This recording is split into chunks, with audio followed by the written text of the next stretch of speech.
नमस्कार। एक नई सुबह की शुरुआत के साथ हम हाजिर हैं नए तेवर और नए कलेवर के साथ नया सवेरा के एक और खास अंक को लेकर। मैं हूं कृतिका और मेरे साथ है मेरी सहयोगी भावना।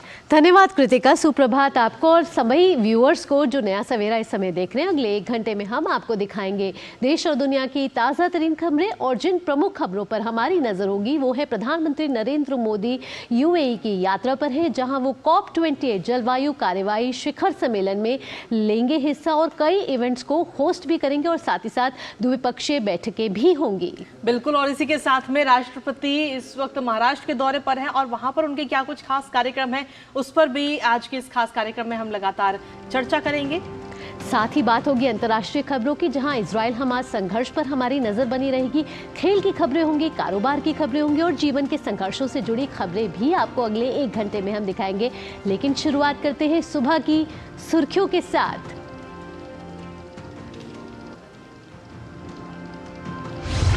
प्रधानमंत्री नरेंद्र मोदी आज दोपहर बाद दुबई में विश्व जलवायु कार्रवाई शिखर सम्मेलन को करेंगे संबोधित। वैश्विक जलवायु कार्रवाई में तेजी लाने के तरीकों पर होगी चर्चा। अन्य राजनेताओं से भी करेंगे मुलाकात।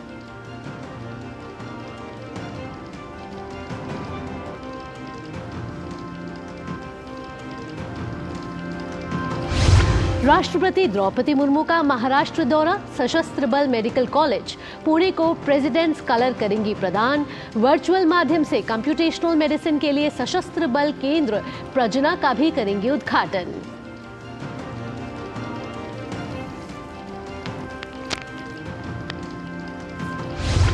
तिरुवनंतपुरम में आज 5वें वैश्विक आयुर्वेद महोत्सव का आयोजन। उपराष्ट्रपति जगदीप धनखड़ करेंगे उद्घाटन। महोत्सव मौजूदा दौर की स्वास्थ्य चुनौतियों से निपटने में आयुर्वेद की व्यापक क्षमता पर केंद्रित।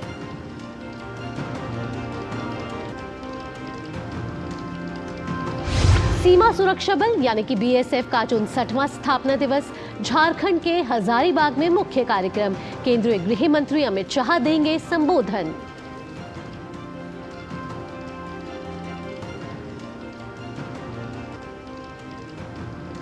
अंतर्राष्ट्रीय खबरों में हमास और इजराइल के बीच संघर्ष विराम समझौते के तहत हमास ने और 8 बंधकों को किया रिहा। बदले में इजराइल ने रिहा किए 30 फिलिस्तीनी नागरिक।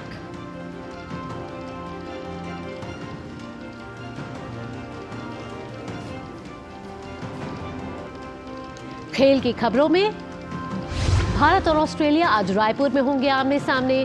5 मैचों की T20 सीरीज में भारत फिलहाल 2-1 से आगे। टीम इंडिया की सीरीज पर कब्जा करने की होगी कोशिश।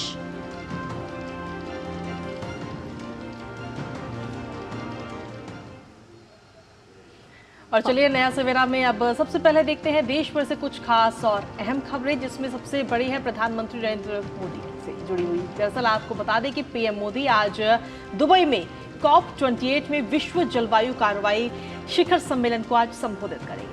और ये कार्यक्रम न केवल महत्वपूर्ण जलवायु मुद्दों पर चर्चा करने के लिए एक मंच प्रदान करेगा, बल्कि COP28 से इतर जलवायु वित्त, ग्रीन क्रेडिट पहल और लीड IT से संबंधित चर्चाओं में प्रधानमंत्री की भागीदारी का भी गवाह बनेगा।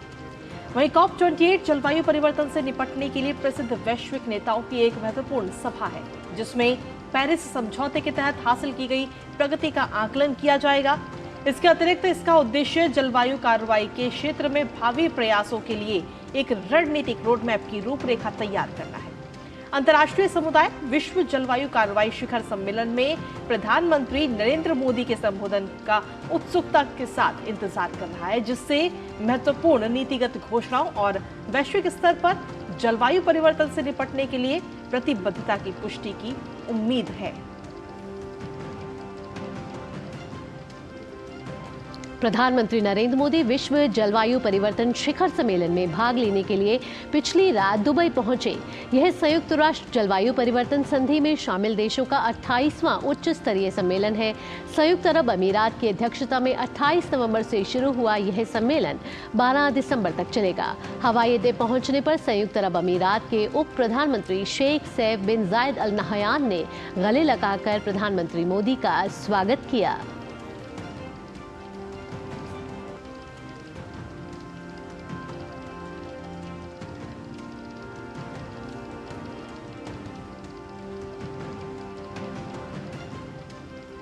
वहीं प्रधानमंत्री नरेंद्र मोदी संयुक्त अरब अमीरात की यात्रा के दौरान जब अपने होटल पहुंचे तो वहां पर बड़ी संख्या में मौजूद लोगों ने उनका भव्य स्वागत किया। इस दौरान लोगों ने मोदी मोदी के नारे भी लगाए। वतन से बाहर दूसरे देश में अपने प्रधानमंत्री को अपने बीच पाकर लोगों काफी अभिभूत दिखे और उनकी खुशी भी एकदम उनके चेहरे पर इस वक्त नजर आई।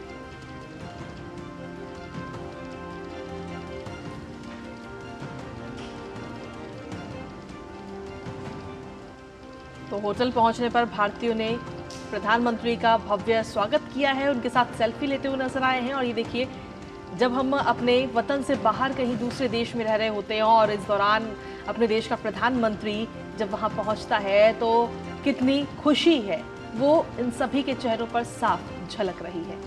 और प्रधानमंत्री भी उन सभी का अभिवादन करते हुए इस दौरान नजर आए। गर्मजोशी के साथ उनका स्वागत अभिनंदन करते हुए प्रधानमंत्री नजर आए।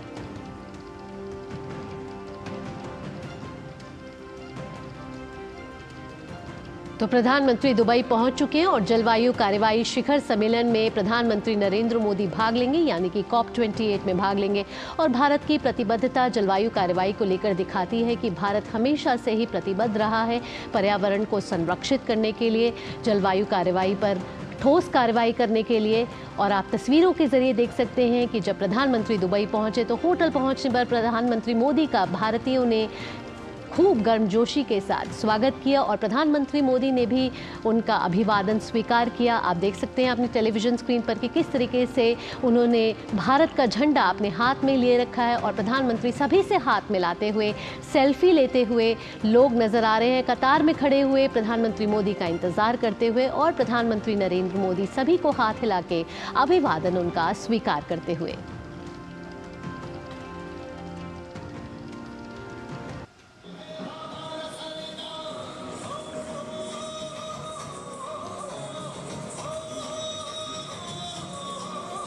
प्रधानमंत्री नरेंद्र मोदी का स्वागत करते हुए पारंपरिक वेशभूषा में लोग मौजूद और नृत्य के जरिए प्रधानमंत्री मोदी का स्वागत करते हुए दुबई में होटल पहुंचने पर आप देख सकते हैं अपनी टेलीविजन स्क्रीन पर कि किस तरीके से पारंपरिक वेशभूषा लोक नृत्य के साथ प्रधानमंत्री नरेंद्र मोदी का स्वागत किया गया।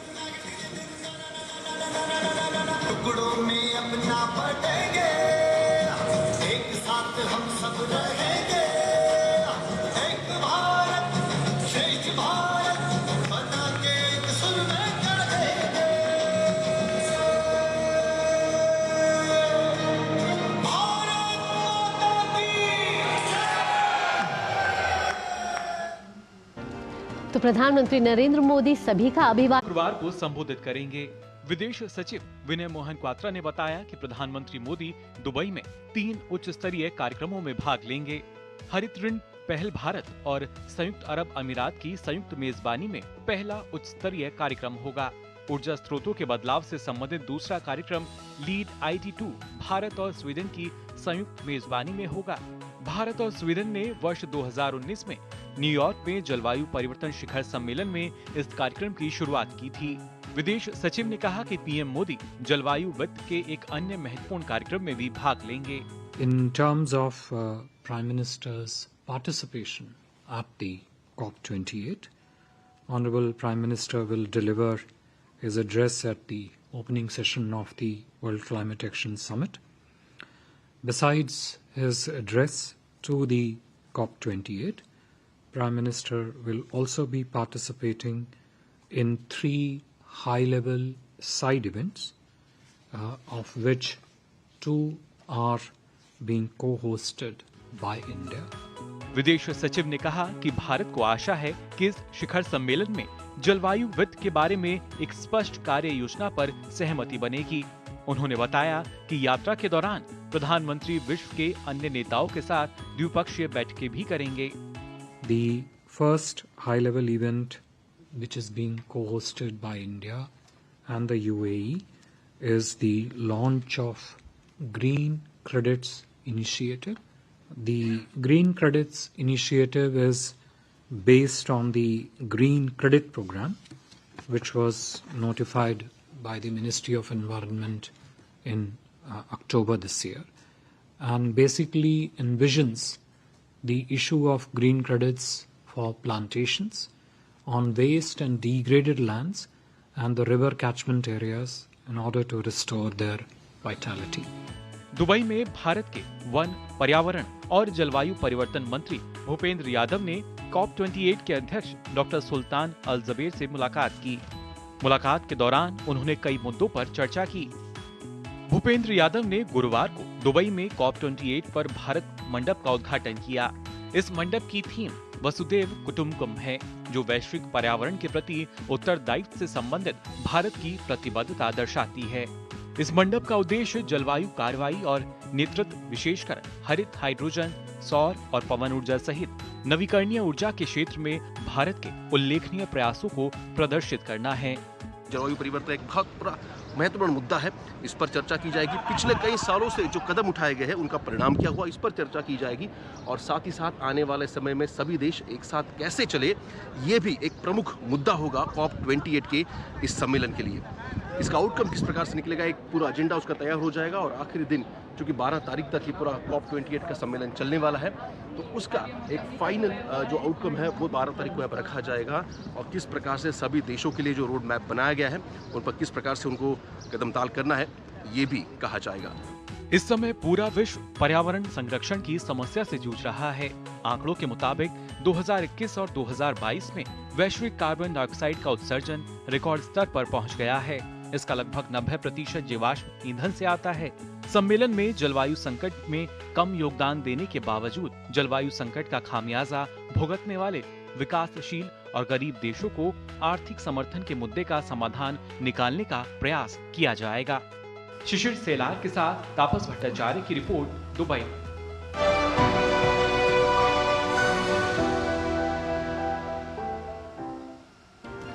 तो ये रिपोर्ट कृतिका साफ दर्शाती है कि जब प्रधानमंत्री नरेंद्र मोदी संबोधन देंगे तो विश्व की नजर रहेगी, क्योंकि G20 में भी हमने देखा कि जिस तरीके से हर एंगल पे बात हुई है। और प्रधानमंत्री नरेंद्र मोदी का विजन भी है लाइफ, यानी कि पर्यावरण को संरक्षण करना, सस्टेनेबल एनवायरनमेंट की तरफ अपनी प्रतिबद्धता दर्ज करना। और हमने देखा है कि पिछले कुछ सालों में पेरिस समझौते के बाद से किस तरीके से भारत ने कई कदम उठाए हैं। बिल्कुल। और इसी के साथ में इस वक्त सिर्फ हमारा देश नहीं बल्कि पूरा विश्व भावना इंतजार कर रहा है जब प्रधानमंत्री का संबोधन होगा। और इसी के साथ चलिए अब अन्य खबरों पर भी हम नजर डाल लेते हैं, जहां राष्ट्रपति द्रौपदी मुर्मू महाराष्ट्र के दौरे पर हैं। राष्ट्रपति आज पुणे के सशस्त्र बल मेडिकल कॉलेज को प्रेसिडेंट्स कलर प्रदान करेंगी। राष्ट्रपति वर्चुअल माध्यम से कम्युनिकेशनल मेडिसिन के लिए सशस्त्र बल केंद्र प्रजना का भी उद्घाटन करेंगी। राष्ट्रपति आज सरकारी मेडिकल कॉलेज नागपुर के प्लेटिनम जुबली समारोह का भी उद्घाटन करेंगी। तो वहीं राष्ट्रपति द्रौपदी मुर्मू कल नागपुर में राष्ट्र संत तुकादोजी महाराज नागपुर विश्वविद्यालय के 111वें दीक्षांत समारोह में भी शामिल होंगी। उधर उपराष्ट्रपति जगदीप धनखड़ आज केरल के एक दिवसीय दौरे पर होंगे। राज्य के दौरे के दौरान जगदीप धनखड़ तिरुवनंतपुरम में 5वें वैश्विक आयुर्वेद महोत्सव का उद्घाटन करेंगे। वैश्विक आयुर्वेद महोत्सव के 5वें संस्करण का आयोजन आज से 5 दिसंबर तक होना है। यह महोत्सव मौजूदा दौर की स्वास्थ्य चुनौतियों से निपटने में आयुर्वेद की व्यापक क्षमता पर केंद्रित है। सीमा सुरक्षा बल यानी BSF आज अपना 59वां स्थापना दिवस मना रहा है, जहां केंद्रीय गृह मंत्री अमित शाह आज 59वें BSF के स्थापना दिवस के अवसर पर झारखंड के हजारीबाग में आयोजित कार्यक्रम में हिस्सा लेंगे। Amit Shah racing day parade में शामिल होंगे। इसके साथ ही वो सीमा सुरक्षा बल को भी संबोधित करेंगे। लगभग 2.5 लाख कर्मियों की ताकत के साथ BSF दुनिया का सबसे बड़ा सीमा सुरक्षा बल है, जो आज अपना 59वां स्थापना दिवस मना रहा है। वहीं हजारीबाग पहुंचे BSF के DG नितिन अग्रवाल ने मेरू ट्रेनिंग सेंटर में प्रेस वार्ता कर कार्यक्रम की जानकारी शेयर की। उन्होंने अपने संबोधन में कहा कि ये बेहद गर्व की बात है। सीमा सुरक्षा बल प्रशिक्षण केंद्र एवं विद्यालय में राष्ट्रीय कार्यक्रम का आयोजन होने जा रहा है। इसके पहले सीमा सुरक्षा बल अपना स्थापना दिवस दिल्ली में मनाता रहा है। बीते 2 सालों से जहां BSF का प्रशिक्षण केंद्र है वहां भी मनाया गया। 2021 में जैसलमेर, 2022 में अमृतसर और अब झारखंड के हजारीबाग में आयोजन आज होने जा रहा है। हमारा जो रेजिंग डे जो स्थापना दिवस हम करते हैं उसमें मुख्यतः परेड होती है। तो परेड के पहले ये हमने शहीद स्मारक बनाया है, जो हमारे शहीद हुए हैं बल के लोग, उनको इज्जत देने के लिए, उनको श्रद्धांजलि देने के लिए एक स्थल बनाया जाता है, तो वो बनाया हुआ है। उसमें कल पहले मंत्री जी जाके श्रद्धांजलि देंगे एक रीत रखकर, सलूट करके, और उसके पश्चात वो परेड ग्राउंड पे आएंगे, जहां परेड होगी, और परेड के पश्चात आधे घंटे का एक रंगारंग कार्यक्रम होता है। और अब बात तेलंगाना विधानसभा चुनावों की, जहां सभी 119 सीटों पर मतदान के साथ ही 5 राज्यों में विधानसभा चुनाव का शोर थम गया है। अब सबकी नजरें टिकी हुई है 3 दिसंबर पर, यानी कि आने वाली चुनावी नतीजों पर। सभी पार्टियां अपनी अपनी जीत का दावा कर रही हैं, लेकिन आगामी रविवार को तस्वीर साफ हो जाएगी कि जनता ने किसको सत्ता सौंपी है और किसे बेदखल किया है। वहीं आखिरी चरण में गुरुवार को तेलंगाना में मतदान हुआ, जहां युवाओं, बुजुर्गों और महिलाओं के साथ साथ दिग्गज हस्तियों ने भी बढ़ चढ़कर हिस्सा लिया। प्रदेश की सभी 119 सीटों पर मतदान के साथ ही 2290 उम्मीदवारों की किस्मत ईवीएम में कैद हो गई। मुकाबला त्रिकोणीय है, लेकिन जीत को लेकर सभी पार्टियों के अपने अपने दावे हैं।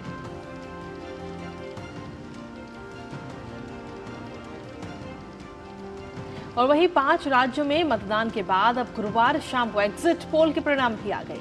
बात सबसे पहले मध्य प्रदेश की करें तो मध्य प्रदेश 230 सदस्यीय विधानसभा पर आए विभिन्न एग्जिट पोल में भाजपा को बढ़त मिलती हुई नजर आ रही है, तो वहीं कांग्रेस भी सत्ता संघर्ष में काफी करीब है। वहीं अगर बात राजस्थान की करें तो राजस्थान की 200 सीटों में से 199 पर चुनाव हुए थे। विभिन्न एग्जिट पोल में भाजपा को बढ़त वहां भी मिल रही है, तो वहीं कांग्रेस पिछड़ती हुई नजर आ रही है।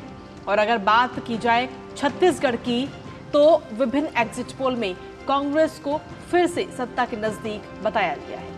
वहीं भाजपा सत्ता संघर्ष में थोड़ा पीछे इसमें नजर आई है।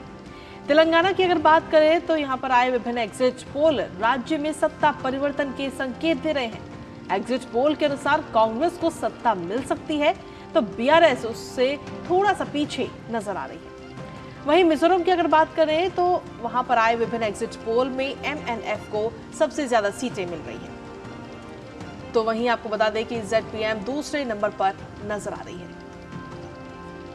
इसके अलावा 5 राज्यों के चुनाव सभी दलों ने अपने अपने दावे किए हैं और चुनाव की समाप्ति के बाद मतदान के बाद हुए सर्वेक्षण यानी कि एग्जिट पोल ने भी जनता की राय अब बता दी है।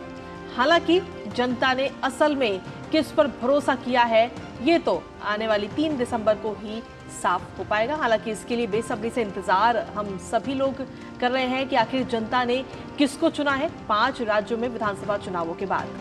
तो जनता जनार्दन ने किसको चुना है और ये सब साफ हो जाएगा 5 राज्यों के विधानसभा चुनावों के परिणाम 3 दिसंबर को आने वाले। हैदराबाद से हमारे संवाददाता राजेश राज ज्यादा जानकारी के साथ जुड़ चुके हैं। राजेश, सुप्रभात।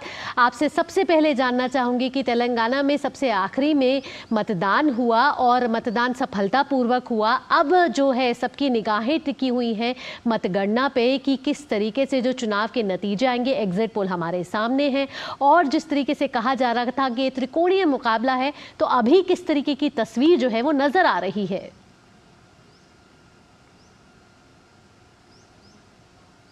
देखिए, कल देर शाम तक भावना हम इलेक्शन कमीशन पर जमे हुए थे। हालांकि बाकायदा प्रेस कॉन्फ्रेंस तो नहीं हुई, लेकिन जो देर रात जो जानकारी मिल पाई कि जो चुनाव आयोग यहाँ का जो हैदराबाद का है, उसने जो आंकड़े जारी किए हैं उसके मुताबिक 70% का आंकड़ा जो है वो छू लिया है मतदान का। और ऐसे में एक संतोषजनक तस्वीर जो है वो उभर कर सामने आती है, क्योंकि हमेशा से यह देखा जाता था कि तेलंगाना में या खासकर हैदराबाद और इर्द गिर्द के जो इलाके हैं, यहाँ पर मतदाता अपने घरों से बाहर नहीं निकलते थे। और कल सुबह का आलम भी यही था। जब हम लोग मतदान केंद्रों तक पहुँचे तो कहीं ना कहीं मतदाताओं की उदासीनता साफ तौर पर दिखाई पड़ रही थी। लेकिन दोपहर ज्यों-ज्यों दिन ऊपर चढ़ता गया, त्यों-त्यों हम कह सकते हैं कि मतदाताओं की भीड़ उमड़ने लगी और मतदाताओं ने जमकर मतदान भी किया। और रही बात सियासी मिजाज की, सियासी समीकरण की, तो निश्चित तौर पर जो एग्जिट पोल के नतीजे सामने दिखाई पड़ रहे हैं वो कहीं ना कहीं नफ़ा और नुकसान की सियासत को भी बयां करते हैं। जहाँ पर 10 साल से केसीआर जो है सत्ता में जमे हुए थे और कहीं ना कहीं जमे हुए हैं, कहीं ना कहीं जो एंटी इनकम्बेंसी भी एक चीज होती है, जो लगातार सत्ता में रहने के बावजूद कहीं ना कहीं एंटी इनकम्बेंसी को प्रो इनकम्बेंसी में बदलने के लिए लगातार मशक्कत करते हुए केसीआर नजर आए और बीजेपी और कांग्रेस ने उन पर ताबड़तोड़ हमले बोले, खासकर परिवारवाद, वंशवाद को लेकर, भ्रष्टाचार को लेकर केसीआर को घेरने की कोशिश की। बहुत कुछ दारोमदार जो है वो निर्भर करेगा अल्पसंख्यक मतों के गोलबंदी पर। अल्पसंख्यक जो वोटर हैं उनके मतों में जो बिखराव है वो बिखराव दिखाई पड़ रहा है। अगर उनके मत में बिखराव साफ साफ अगर नजर आएगा तो कहीं ना कहीं, मैंने कल भी कहा था कि कई बार तेलंगाना में इतिहास जो है, कई बार मिथक जो है टूटते और बनते हुए नजर आएंगे। ये कल हमने अपने लाइव के दौरान हमने कहा था। अब देखना होगा कि एग्जिट पोल के नतीजे कितना वास्तविक स्वरूप लेते हैं, यह देखने वाली बात होगी। बहरहाल तेलंगाना की सियासत एक दिलचस्प मोड़ पर है और अल्पसंख्यक मतों के बिखराव का जो नुकसान है वो सत्ताधारी पार्टी को उठाना पड़ सकता है। ओवैसी जी राजेश, जिस तरीके से एग्जिट पोल आने से पहले लगातार ये कहा जा रहा था कि तेलंगाना में त्रिकोणीय मुकाबला है, लेकिन अब कहीं ना कहीं दो ही पार्टियों में मुख्य मुकाबला देखने को मिल रहा है।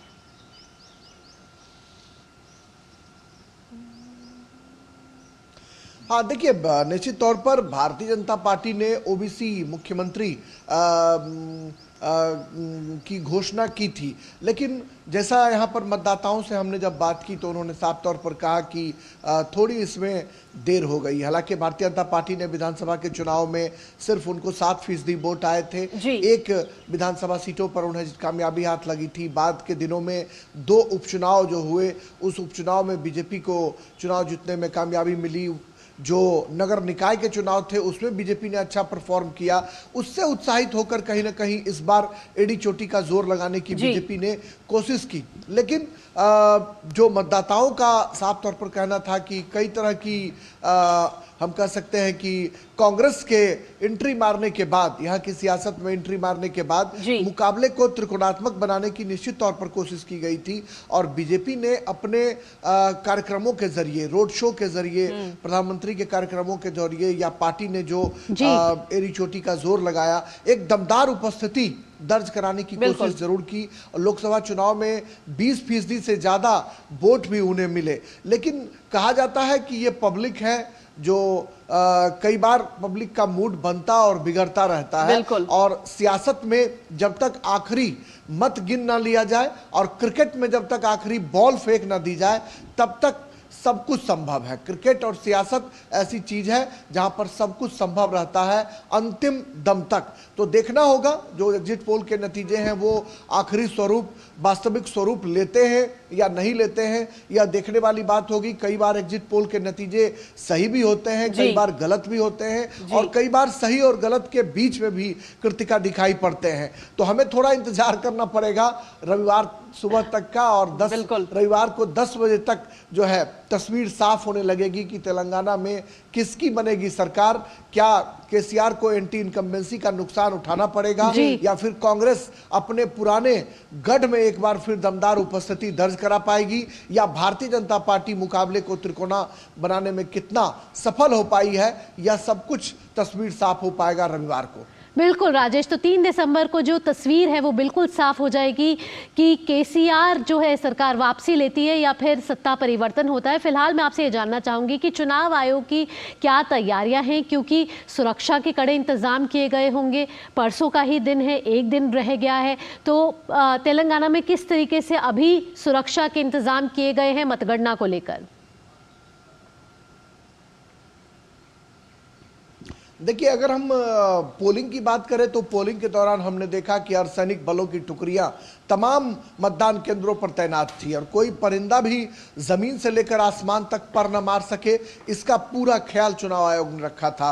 तेलंगाना पुलिस की सैकड़ों टुकड़ियां थी और अर्धसैनिक बलों की भी टुकड़ियां जो थी वो तैनात थी। तो जब मतदान के दौरान चप्पे चप्पे पर अर्धसैनिक बलों की टुकड़ियां और तेलंगाना पुलिस ने नजर रखी, तो निश्चित तौर पर जो मतगणना का काम है उस मतगणना के दौरान भी चप्पे चप्पे पर कड़े बंदोबस्त जो है वो किए जा रहे हैं। और कहीं ना कहीं जो सीमावर्ती इलाके हैं महाराष्ट्र और छत्तीसगढ़ से सटे हुए, जो वामपंथी उग्रवाद की चपेट में रहे हैं, उन इलाकों में कल भी हमने देखा कि मतदान का काम 4 बजे तक पूरा करा लिया गया और शाम में 106 सीटों पर 5 बजे तक मतदान हुआ और 4 बजे तक 13 जो विधानसभा क्षेत्र थे वहां पर मतदान हुआ जो सीमावर्ती राज्यों से सटे हुए थे। तो इन तमाम जगहों पर कड़ी निगरानी की जा रही है और चुनाव आयोग कृत संकल्पित है बेहतरीन मतदान केंद्रों पर जिस तरीके से पिंक बूथ, मॉडल बूथ बनाकर दिव्यांगों के लिए विशेष व्यवस्था करने के बाद हमने देखा कि चप्पे चप्पे पर नजर रखी गई।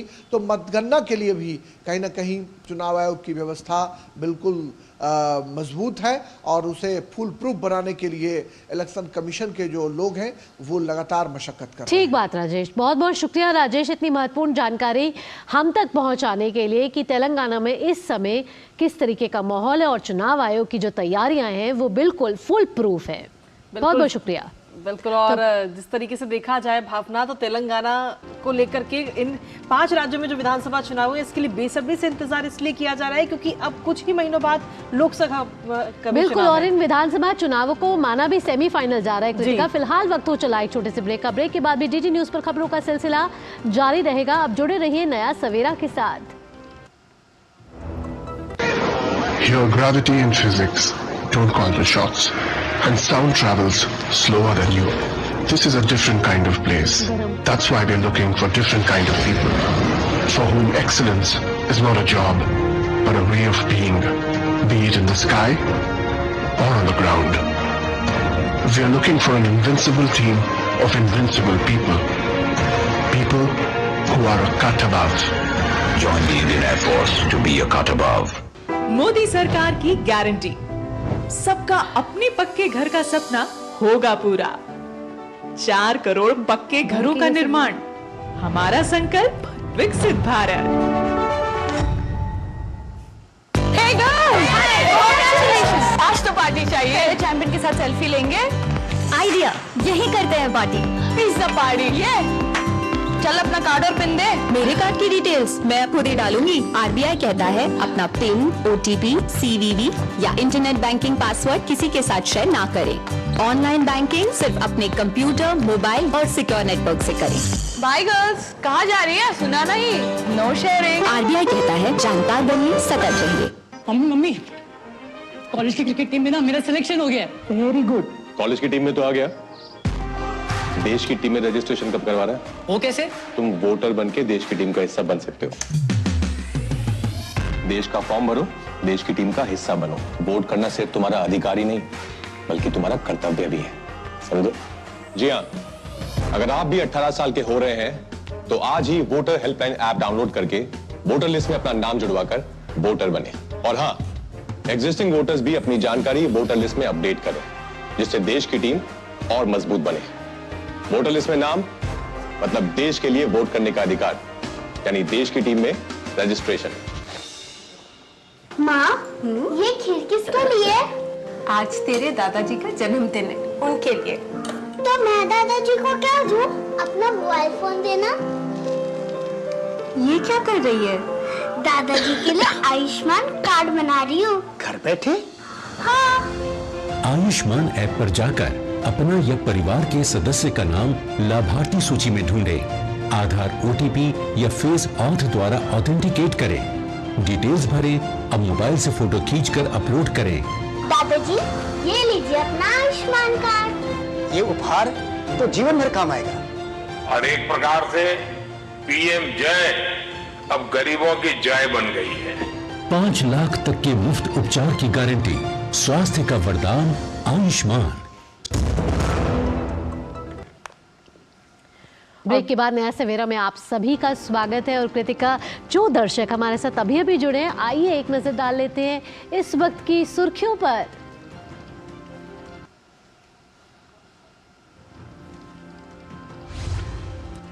प्रधानमंत्री नरेंद्र मोदी आज दोपहर बाद दुबई में विश्व जलवायु कार्रवाई शिखर सम्मेलन की करेंगे संबोधित। वैश्विक जलवायु कार्रवाई में तेजी लाने के तरीकों पर होगी चर्चा। अन्य राजनेताओं से भी करेंगे मुलाकात।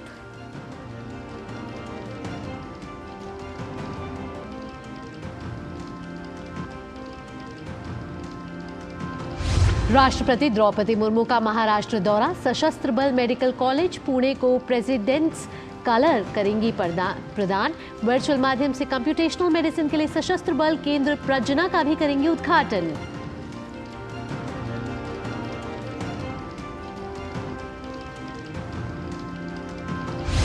तिरुवनंतपुरम में आज 5वें वैश्विक आयुर्वेद महोत्सव का आयोजन। उपराष्ट्रपति जगदीप धनखड़ करेंगे उद्घाटन। महोत्सव मौजूदा दौर की स्वास्थ्य चुनौतियों से निपटने में आयुर्वेद की व्यापक क्षमता पर केंद्रित।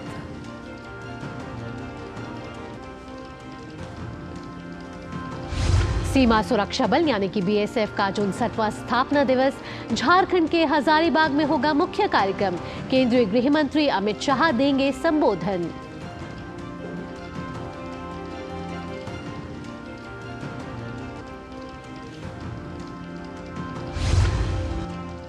अंतर्राष्ट्रीय खबरों में हमास और इजराइल के बीच संघर्ष विराम समझौते के तहत हमास ने और 8 बंधकों को किया रिहा। बदले में इजराइल ने रिहा किए 30 फिलिस्तीनी नागरिक।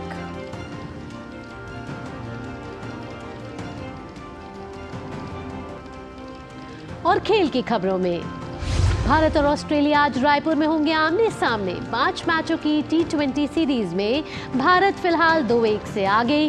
टीम इंडिया की सीरीज पर कब्जा करने की होगी कोशिश।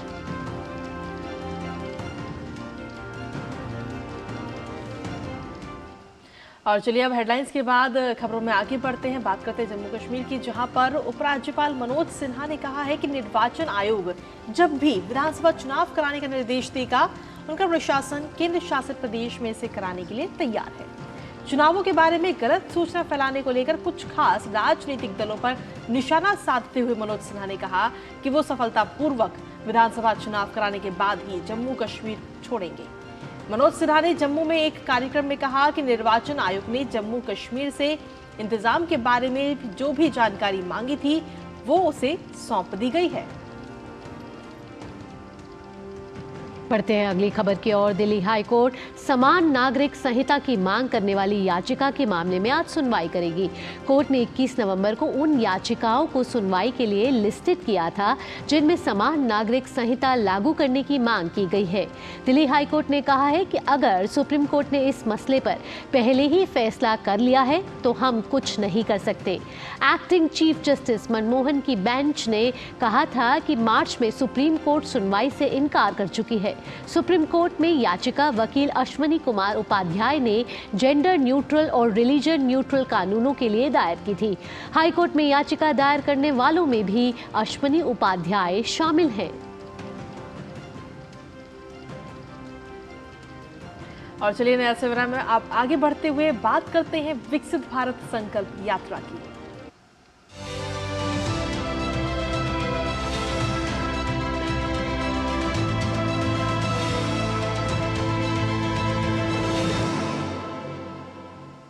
पिछड़े इलाकों में लोगों को बेहतर स्वास्थ्य सुविधाएं मुहैया कराने के उद्देश्य से मेरठ के नूरनगर इलाके में एक जन आरोग्यम केंद्र शुरू किया गया। देखते हैं इस पर खास रिपोर्ट को। बिस्नौली सर्वोदय ग्राम उद्योग सेवा संस्थान द्वारा इरकॉन के सहयोग से शुरू किए गए इस स्वास्थ्य केंद्र पर सैकड़ों जरूरतमंद लोगों की मदद की जा रही है। देखिए ये खास रिपोर्ट।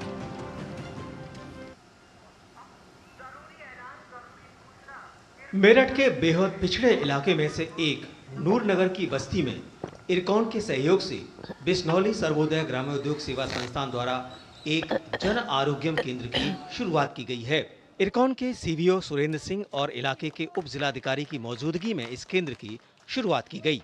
आसपास का एरिया काफ़ी पिछड़ा हुआ है, इसको प्रमोट करने के लिए, हेल्थ को प्रमोट करने के लिए इरकॉन ने कदम उठाया है CSR फंड के थ्रू, और हम चाहते हैं कि इस चीज़ को आगे लाइवलीहुड के साथ भी जोड़ा जाए। मेरठ के जिलाधिकारी भी मानते हैं कि इस तरह के प्रयासों से इलाके के लोगों को सीधा लाभ मिलता है। बिस्नौली सर्वोदय ग्रामोद्योग सेवा संस्थान जो एक दिल्ली बेस्ड NGO है, इनके द्वारा fully equipped Jan Arogya clinic Meerut में लॉन्च किया जा रहा है। इसका फोकस नॉन कम्युनिकेबल डिसीजेस पे रहेगा। ये NGO 1995 से हेल्थ केयर के क्षेत्र में और वुमेन एम्पावरमेंट के क्षेत्र में लगातार कार्य कर रहे हैं और काफी PSU से भी लगातार टाई अप कर रहे हैं। BSGSS की संस्थापक नंदिता बख्शी इस काम को बहुत लंबे समय से कर रही हैं। और उनके यह प्रयास अब लोगों को मदद पहुंचा रहे हैं। हमने जगह जगह करीबन 5 लाख लोगों के लिए सेहत की व्यवस्था की है, उनके घर द्वार पे ले जाके। हमारे 17 जन आरोग्यम केंद्र सिर्फ नूह ज़िला में चल रहे हैं और अब हमने मेरठ के ये लिसाड़ी, ये नूरपुर गांव में ये शुरू किया है, लिसाड़ी रोड पे। यहाँ पे आसपास कोई public health centre, primary health centre नहीं है और यहाँ के महिलाओं का और यहाँ के बच्चों का और यहाँ के लोगों का एक स्वास्थ्य तक उन तक पहुँचाना हमारा मूल्य काम है। नूरनगर इलाके के लोग मानते हैं कि अब उनके इलाके में इस स्वास्थ्य केंद्र के खुल जाने से उन्हें बहुत लाभ मिल रहा है। काफ़ी फायदा हो रहा है। जो हमारे पास के लेके गए थे तो उनको काफ़ी आराम है और वो लेके जाते हैं। मैं यहाँ पर थर्ड टाइम आई हूँ तो मुझे भी आराम है। यहाँ पे 2 दिन दवाई लेना आई मैं, बढ़िया आराम मिला हमें और सही लगा हमें, हमारी सेवा हो रही बढ़िया। मैं तो फर्स्ट टाइम दवाई लेना आया हूँ। लोगों से सुना है कि यहाँ कैंप लग रहा है, बहुत अच्छी दवाई मिल रही है, सब लोगों को आराम लग रहा है। नूरनगर इलाके में शुरू किए गए इस सेवा संस्थान में लोगों को न सिर्फ निशुल्क दवाई दी जाती है बल्कि उनके स्वास्थ्य की जांच भी निशुल्क कराई जाती है। BSGSS एक गैर सरकारी संस्थान है जो पिछले 2 दशकों से दिल्ली, पंजाब, हरियाणा और उत्तर प्रदेश में काम कर रहा है। Rishi Kumar, DD news, Meerut. केंद्र सरकार की विभिन्न कल्याणकारी योजनाओं के बारे में लोगों को जागरूक करने के मकसद से देश भर की अलग अलग जगहों पर विकसित भारत संकल्प यात्रा जारी है। हरियाणा के मुख्यमंत्री मनोहर लाल खट्टर ने आज फरीदाबाद के पृथला विधानसभा के गांव फतेहपुर बिलौज से यात्रा की शुरुआत की। फरीदाबाद के पृथला विधानसभा के गांव फतेहपुर बिल्लौज से विकसित भारत संकल्प यात्रा की शुरुआत हुई। हरियाणा के मुख्यमंत्री मनोहर लाल ने विकसित भारत संकल्प यात्रा की शुरुआत की। भारी संख्या में मौजूद गांववासियों ने मुख्यमंत्री के संबोधन को सुना। मुख्यमंत्री ने गांववासियों को भारत को 2047 तक विकसित बनाने की शपथ दिलाई और विभिन्न विभागों द्वारा लगाए गए स्टॉलों पर विभिन्न योजनाओं के बारे में जानकारी ली। हरियाणा के हर गाँव में और हर शहर में इस यात्रा का कार्यक्रम अगले 2 महीने में होने वाला है। आपका सौभाग्य इस बात को लेकर के है, इसलिए सबसे पहला कार्यक्रम जो इस यात्रा में संकल्प दिलाया जाएगा उससे हम शुरू कर रहे हैं। मुख्यमंत्री ने कहा कि भाजपा सरकार देश को विकसित बनाने के लिए लगातार काम कर रही है। उन्होंने कहा कि हमारी सरकार ने हरियाणा से भ्रष्टाचार को समाप्त कर दिया है। विकसित भारत संकल्प यात्रा को लेकर वहां पर मौजूद लोगों का मानना है कि इस यात्रा से उन्हें विभिन्न जन कल्याण योजनाओं की जानकारी प्राप्त हो सकेगी। हरियाणा में केंद्र सरकार की अनेक योजनाएं चल रही हैं जो लोगों के विकास के लिए उपयोगी साबित हो रही हैं। इस मौके पर खुशी जताते हुए लाभार्थी बुजुर्गों ने अपने अपने अनुभव साझा किए। हम तो पेंशन के लिए आए जी, पेंशन हमारी बन गई है। सरकार का बहुत बहुत धन्यवाद। धन्यवाद है सरकार को, बढ़िया कर रही है। घर कहीं चक्कर काटा नहीं, कहीं गए नहीं, घर बैठे हो बस। गौरतलब है कि केंद्र सरकार देश के हर गरीब का जीवन बेहतर बनाने के लिए प्रतिबद्ध है। विकसित भारत संकल्प यात्रा के जरिए जमीनी स्तर पर सरकार की जन कल्याण योजनाओं के बारे में जन जागरूकता फैलाने की दिशा में बड़ा काम हो रहा है। Bureau report, DD news. और वहीं विकसित भारत संकल्प यात्रा निश्चित तौर पर ग्रामीण लाभार्थियों को इसका सीधा फायदा इन दिनों पहुंच रहा है। जहां पर आपको बता दें कि फतेहपुर की ये तस्वीरें इस वक्त आपको दिखा रहे हैं। जब विकसित भारत संकल्प यात्रा वहां पर पहुंची तो इस दौरान की ये तस्वीरें, तो यहाँ पर ग्रामीण लाभार्थियों को लाभान्वित करने में भी कारगर साबित हो रही है ये योजनाएं। जहां उत्तर प्रदेश के फतेहपुर जनपद के जमलामऊ ग्राम पंचायत के रहने वाले लोगों ने बताया कि उनके गांव में विकसित भारत यात्रा की वैन आई और उन्हें केंद्र सरकार की तमाम योजनाओं के विषय में जानकारी दी गई। वहीं कार्यक्रम में आयुष्मान कैंप के जरिए उनका गोल्डन कार्ड भी बनाया गया। उन्होंने प्रधानमंत्री नरेंद्र मोदी का आभार जताते हुए कहा कि विकसित भारत संकल्प यात्रा की वजह से केंद्र सरकार की कल्याणकारी योजनाओं की सूचना और उनका लाभ जन जन तक पहुंच रहा है। आयुष्मान भारत योजना के माध्यम से लोगों के जीवन में कितना बदलाव आया है, आइए इन्हीं लोगों से जानते हैं। हमारा स्मार्ट कार्ड बन गया है, हम गरीब आदमी हैं तो हमारा सरकार सहायता देगी, हैं? कोई भी 7 आदमी में कोई भी बीमारी आ जाएगी तो उसका इलाज सरकार कराएगा। विकसित भारत की गाड़ी आई जो मुझे सूचना दी गई, इसके बाद मेरा आयुष्मान कार्ड बन गया। भविष्य में जो मेरे फैमिली में जो कोई भी बीमारी आएगी, इसमें से मुझे कहीं भी इलाज, मैं प्राइवेट सरकारी में इलाज करवा पात्र हूँ, इलाज करवा सकता हूँ। विकसित भारत संकल्प यात्रा की कड़ी को आगे बढ़ाते हैं, जहां महाराजगंज जनपद के परसिया बुजुर्ग गांव में पहुंची। केंद्रीय वित्त राज्य मंत्री पंकज चौधरी कार्यक्रम में मुख्य अतिथि के रूप में शामिल रहे। कार्यक्रम के दौरान सरकार द्वारा चलाई जा रही विभिन्न जन कल्याणकारी योजनाओं की जानकारी LED स्क्रीन के माध्यम से ग्रामीणों को पहुंचाई गई।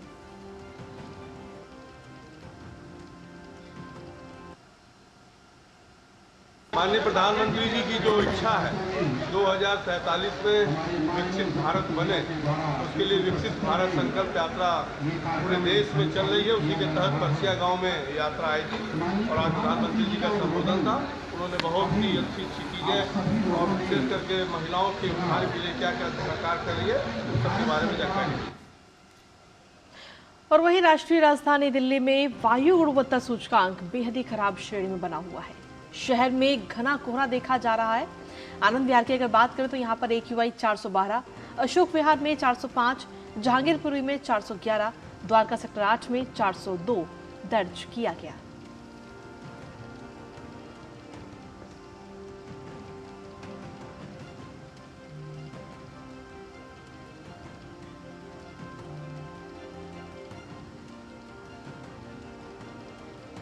तो ये तस्वीरें इस वक्त आपको दिखा रहे हैं। इन दिनों दिल्ली में घना कोहरा है, लेकिन साथ ही अगर देखा जाए तो वायु गुणवत्ता अभी भी बेहद खराब श्रेणी में ही चल रही है। दिल्ली में अधिकतर जगह जो है वहां पर 400 से ऊपर AQI इन दिनों दर्ज किया जा रहा है।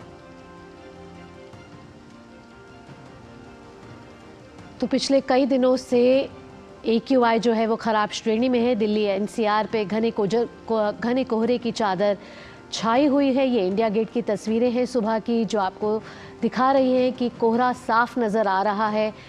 और बारिश होने के बाद ये अंदाज़ा लगाया जा रहा था कि AQI के लेवल में कुछ कमी आएगी, लेकिन हाँ कुछ कमी ज़रूर आई, लेकिन अभी भी जो AQI है वो बेहद ख़राब श्रेणी में बना हुआ है। दिल्ली NCR के पास के इलाकों में भी कोहरे की चादर देखी जा सकती है।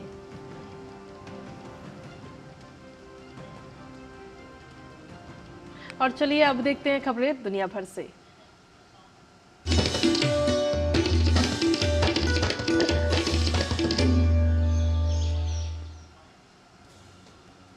हमास ने अपने कब्जे से 8 और इजरायली बंधकों को रिहा किया है। दोनों पक्षों के बीच संघर्ष विराम का आज अंतिम दिन है। अब तक कुल 97 बंधक रिहा हुए हैं। इजराइल ने कल 30 फिलिस्तीनी नागरिकों को रिहा किया। हमास द्वारा छोड़े गए बंधकों के बदले इजराइल लगातार कैदियों को छोड़ रहा है। करीब 140 बंधक अभी भी हमास के कब्जे में हैं। अभी लागू समझौते के अनुसार हमास जितने बंधक रिहा करेगा, बदले में उसके 3 गुना कैदी इजराइल रिहा करेगा। अमेरिकी विदेश मंत्री एंटनी ब्लिंकन ने तेल अवीव में इजरायली नेताओं से मुलाकात करने के बाद कहा कि इजराइल को जल्द संघर्ष विराम खत्म करना चाहिए। इजराइल गजा में लंबे समय तक युद्ध विराम के लिए राजी होने को तैयार नहीं है। अगर हमास बंधकों को छोड़ना बंद करता है तो वह गजा पर फिर से हमले शुरू कर देगा। दुबई में हो रहे जलवायु परिवर्तन के शिखर सम्मेलन के पहले दिन औपचारिक रूप से जलवायु आपदा कोष व्यवस्था को मंजूरी दी गई।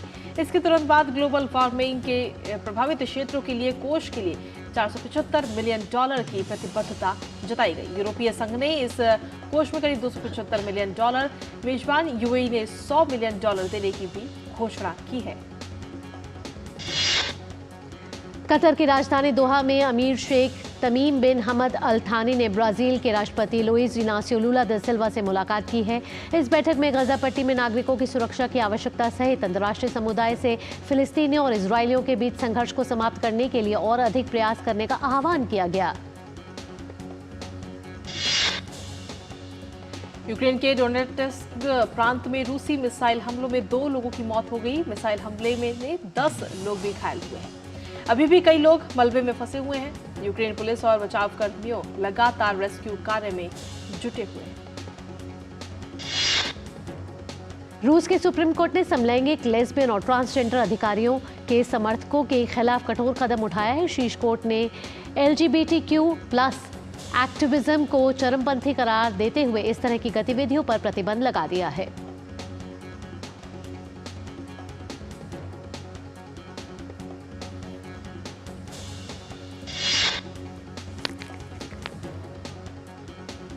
और आइए अब वक्त हो चला है हमारे खास सेगमेंट का, अखबारों की सुर्खियों का, जहां हम हर रोज आपके लिए लाते हैं अखबारों में प्रकाशित मुख्य खबरें और हमारी जो सहयोगी है संध्या हर रोज आप तक पहुंचाती है उन खबरों को जो अखबारों में प्रकाशित हुई हैं।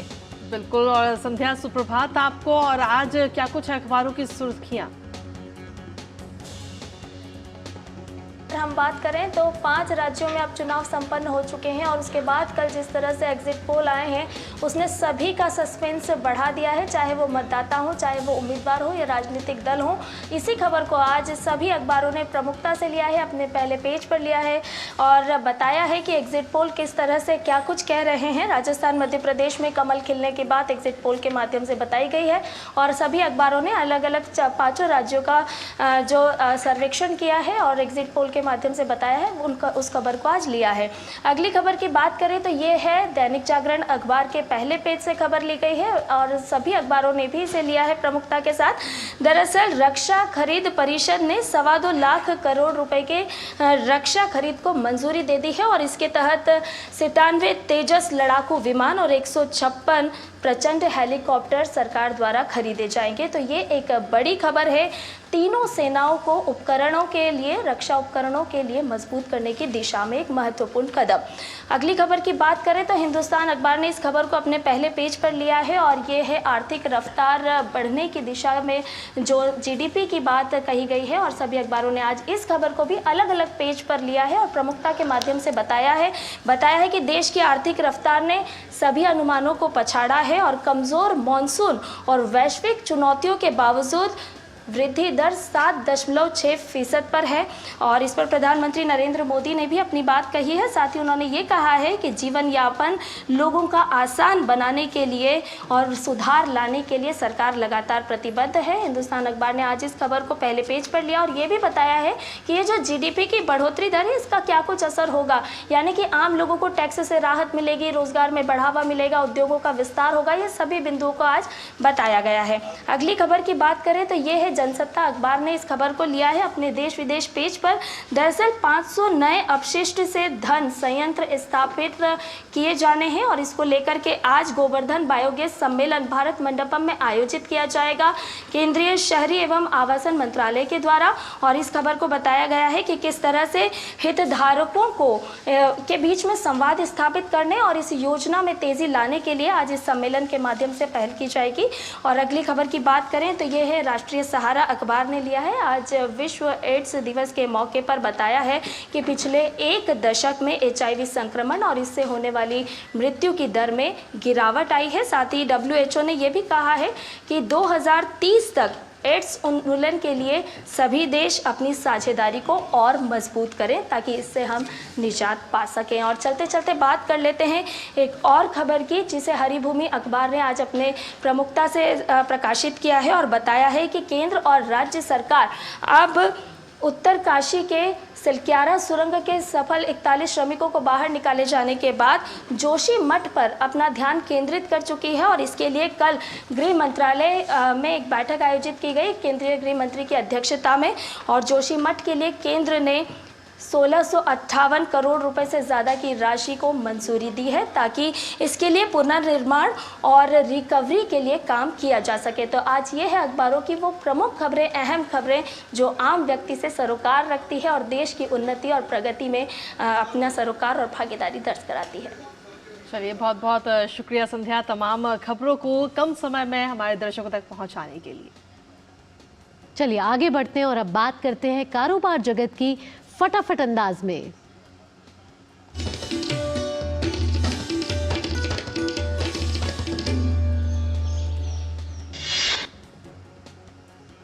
भारत की अर्थव्यवस्था के लिए अच्छी खबर है। चालू वित्त वर्ष की जुलाई सितंबर तिमाही में देश की आर्थिक वृद्धि दर 7.6% रही, जबकि एक साल पहले इसी तिमाही में ये 6.2% थी।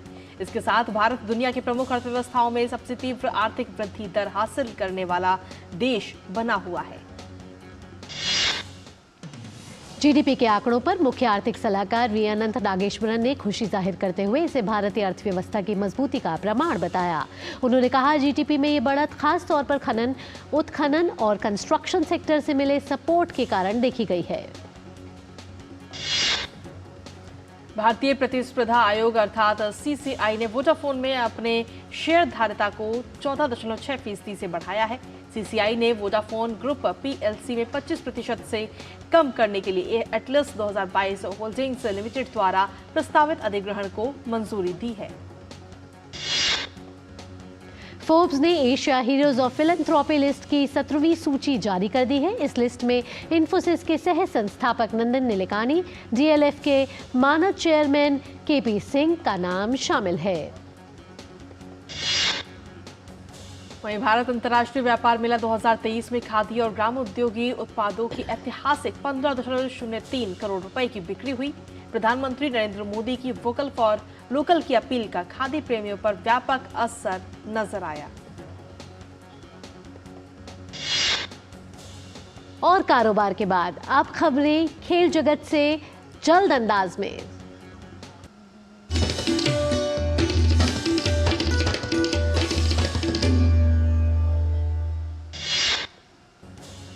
भारत और ऑस्ट्रेलिया के बीच चौथा टी20 मैच आज रायपुर में खेला जाएगा। ऑस्ट्रेलिया ने भारत को तीसरे टी20 मैच में हराकर सीरीज में वापसी की थी। अगर ऑस्ट्रेलिया इस मुकाबले को जीतता है तो वो सीरीज में 2-2 से बराबरी कर लेगा, लेकिन टीम इंडिया इस मैच को जीतकर सीरीज पर कब्जा जमाना चाहेगी। दक्षिण अफ्रीका दौरे के लिए भारतीय टीम की घोषणा कर दी गई है। बीसीसीआई के मुख्य चयनकर्ता अजीत अगरकर के नेतृत्व में तीनों ही फॉर्मेट की सीरीज के लिए टीम इंडिया का ऐलान किया गया है। अफ्रीका दौरे पर भारत की 3 टी20, 3 वनडे और 2 टेस्ट मैच खेलने हैं। टेस्ट टीम की कप्तान रोहित शर्मा को सौंपी गई है। टी20 की कमान सूर्य कुमार यादव को सौंपी गई है। टीम में अधिकतर वही खिलाड़ी हैं जो इस समय ऑस्ट्रेलिया के खिलाफ टी20 सीरीज में हिस्सा ले रहे हैं। जडेजा और शुभमन गिल की भी टी20 टीम में वापसी हुई है। वहीं केएल राहुल वनडे सीरीज की कमान संभालेंगे। रिंकू सिंह और साई सुदर्शन को वनडे टीम में शामिल किया गया है। वहीं संजू सैमसन की भी वनडे टीम में वापसी हुई है।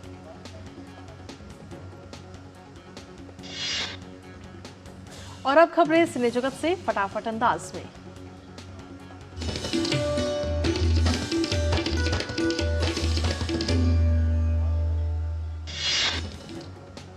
IMDb ने गुरुवार को 2023 की सबसे लोकप्रिय फिल्मों और वेब सीरीज की सूची जारी की है। शीर्ष 10 भारतीय फिल्मों की सूची में बॉलीवुड अभिनेता शाहरुख खान की फिल्म जवान ने पहला स्थान हासिल किया। वहीं पठान भी दूसरे स्थान पर रही।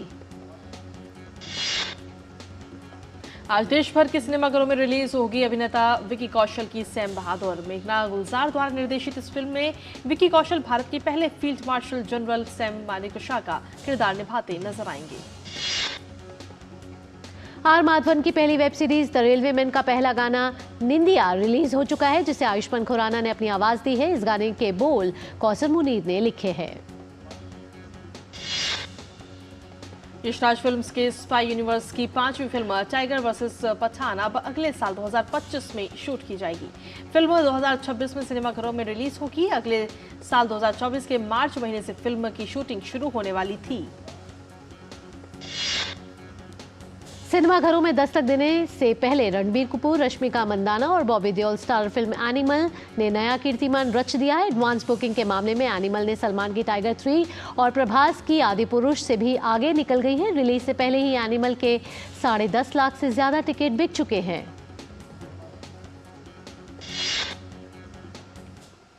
और इसी के साथ नया सवेरा के इस अंक में आज हमारे साथ इतना ही, लेकिन जाने से पहले आपको दिखाते हैं लंदन में क्रिसमस सीजन पर बने जिंजर ब्रेड सिटी की कुछ झलकियां। जी हाँ, जिंजर ब्रेड की झलकियां आप देखें, जहां सब कुछ चीनी, मसाले और खाने पीने की चीज़ों से बना है। आप इनका आनंद उठाइए क्योंकि क्रिसमस का महीना यानी कि आज 1 दिसंबर है, वो शुरू हो चुका है और अब 25 दिन बाकी हैं। आप इनका आनंद उठाइए। मुझे, कृतिक और हमारी पूरी टीम को दीजिए इजाज़त। अगला बुलेटिन आप देखेंगे एक्सप्रेस 100 संध्या के साथ। नमस्कार।